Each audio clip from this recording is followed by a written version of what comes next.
recognize this, some of you. Perhaps. I hope. All right. So I did a poll on my website, and I had 1,200 guys respond, because it's really easy for me to teach about female bodies because I have a female body. But to teach about guys' bodies, I needed a mass amount of information, and I can only have sex with so many people in my lifetime, you know. And I can only gain so much knowledge as one field scientist. So I had a lot of guys, and they were really, really great about talking with me because it was anonymous. And they said the most responsive area on the guy's body is this spot right here. We call it the frenulum. It's the underneath side of his shaft. Okay?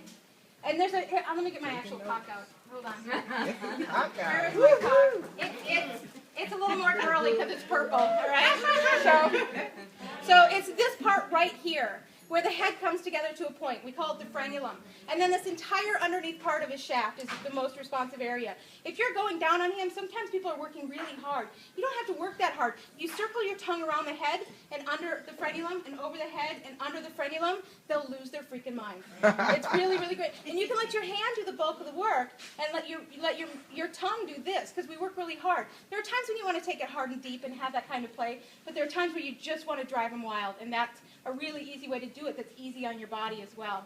So then the frenulum and then the entire underneath side of his shaft is really responsive. And there's a simple reason for that. And that is when guys are softened in their pants, they sort of sit down like this, yes. Right? And so this top part touches their clothing and things throughout the course of the day, but this underneath side just sits against more warm skin.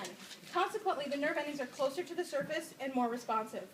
Really, really simple. If you can get a look at your guy from this underneath side, you know, if you can get in this position, whether he's laying down or you're underneath, what happens is you can kind of, oftentimes you can actually see the most responsive area. Sometimes there'll be a vein that runs up that area, or sometimes the terrain will look a little different, or the skin will have a little different shade of color because it's warmer and it sits against warm skin. So you can really kind of look at a guy's body sometimes and see where the most responsive areas are. Now, when I talk about pleasure and guys' pleasure, you know, I'm painting with broad strokes because every guy's going to be different, you know. So your guy can veto anything I say. And I'm just telling you, like, the mass of what I've learned from the conversations I have with you guys after workshops to what the guys taught me through the website and my personal experiences and the volume of learning I've done. I've been teaching, well, I've been working in the field of sex for 24 years now, so I got a little bit of experience under my belt. All right, so that's the most responsive area on the shaft.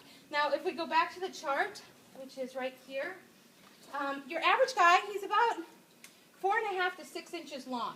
All right, that's average, just 4.5 to 6 inches long. So if he's an average guy, he's actually got about 3 more inches of erectile tissue deeper inside his body, this whole area right here. We call it the root of the penis. Most guys don't even realize that their erection goes that deep into their body. Right?